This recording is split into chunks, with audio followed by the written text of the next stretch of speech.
सबको जय मसीह की। कैसे हैं सारे भाई बहन? मुझे विश्वास है आप सब प्रभु में बहुत बहुत आनंदित हैं, बहुत बहुत आशीषित हैं, प्रभु के वचनों में बढ़ रहे हैं।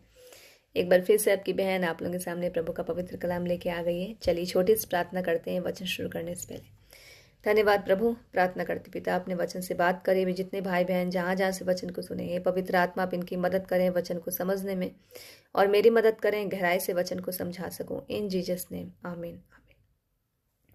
मैंने आप लोगों को पढ़ाया था यूहन्ना अध्याय 2 का 2 से 11वां वचन। जब दाखरस घटने लगता है तो मरियम यीशु मसीह जी से कहती हैं दाखरस घट रहा, तो उस वक्त वो उनको माँ ना बोल के नारी कहकर क्यों संबोधित करते हैं। हालेलुया। चलिए और गहराई में जाते हैं, वचन को पढ़ते हैं। उत्पत्ति 3 का 15। और मैं तेरे और स्त्री के बीच में, तेरे वंश और उसके वंश के बीच में बैर उत्पन्न करूंगा। यहाँ यहोवा परमेश्वर कह रहे हैं, जब हव्वा फल खा लेती है, प्रभु के आज्ञा को उल्लंघन करती है, वो धृत स्वर्गदूत, वो भ्रष्ट स्वर्गदूत, उस जिसने प्रभु के आज्ञा को उल्लंघन करा, उसने सांप का सहारा लिया, सांप को कठपुतली जैसा इस्तेमाल करा, और सांप ने हव्वा को बहकाया फल खाने के लिए। उस भ्रष्ट स्वर्गदूत से, लूसीफर से परमेश्वर कहते हैं मैं तेरे और स्त्री के बीच। यहाँ यहोवा परमेश्वर भी हव्वा को नारी, स्त्री शब्द से संबोधित कर रहे हैं। मैं तेरे और स्त्री के बीच में, तेरे वंश और उसके वंश के बीच में, जो सांप के सिर को कुचलेगा वही स्त्री का वंशज है, प्रभु यीशु मसीह। दोनों के बीच में बैर उत्पन्न करूंगा। जो तेरे वंशज है, जो तेरे मानने वाले, जो तेरे अनुयायी हैं, और स्त्री का वंश जो प्रभु के मानने वाले, जो प्रभु यीशु मसीह के अनुयायी हैं, जो प्रभु को मानते हैं, दोनों के बीच क्या करूंगा? बैर उत्पन्न करूंगा। दोनों के बीच संघर्ष पैदा करूंगा। पर तेरे सर को कुचल डालेगा तो उसके एड़े को डसेगा। रोमियो अध्याय 16 का 20वां वचन। शांति का परमेश्वर अपने पांव से शैतान को शीघ्र कुचल देगा। जब प्रभु यीशु मसीह क्रूस पे थे, उस समय उन्होंने शैतान का खुल्लम खुल्ला तमाशा बना दिया। तीसरे दिन जिंदा होकर उन्होंने शैतान की सारी युक्तियों को असफल कर दिया। शैतान हार गया।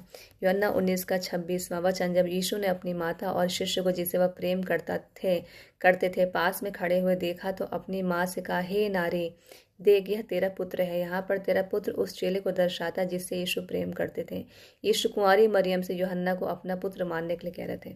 जब प्रभु यीशु मसीह उस महान पीड़ा को सहन कर रहे थे, तो भी उन्होंने उनकी सुधि ली, उनके लिए उन्होंने सहानुभूति दिखाई मरियम के लिए, क्योंकि प्रभु यीशु मसीह ने सारे जगत के लोगों को बनाया, सबके लिए प्रभु के अंदर प्रेम है। सो उन्होंने उनको अकेला नहीं छोड़ना चाहा, तो अपने प्रिय शिष्य को चुना, यूहन्ना को, उनकी देख रेख के लिए, और बोले हे नारी, देख यह तेरा पुत्र है। हालेलुया। ऐसे महान परमेश्वर है। अगर आप बाइबल में पढ़ेंगे तो कहीं पर भी उन्होंने मरियम को माता कहकर संबोधित नहीं किया, नारी, क्योंकि उनका जन्म पवित्र आत्मा की सहायता से हुआ था। प्रभु यीशु मसीह का जन्म किसी स्त्री पुरुष यूसुफ और मरियम के मिलन से नहीं हुआ था। प्रभु यीशु मसीह ने मरियम को माध्यम बनाया था, चुना था इस संसार में आने के लिए। निर्गमन 3 का 14। परमेश्वर अनंत काल से अनंत काल तक है, मैं जो हूँ सो हूँ। परमेश्वर कहते हैं मैं जो हूँ सो हूँ, मेरे अलावा दूसरा कोई है ही नहीं, मेरे अलावा दूसरा कोई पूजनीय संसार में है ही नहीं। हालेलुया। निर्गमन 3:20 का 3 से 4। मुझे छोड़ दूसरों को ईश्वर करके ना मानना, अपने लिए कोई मूर्ति खोद कर ना बनाना, ना किसी की प्रतिमा बनाना, जो आकाश में, पृथ्वी पर व पृथ्वी के जल में है।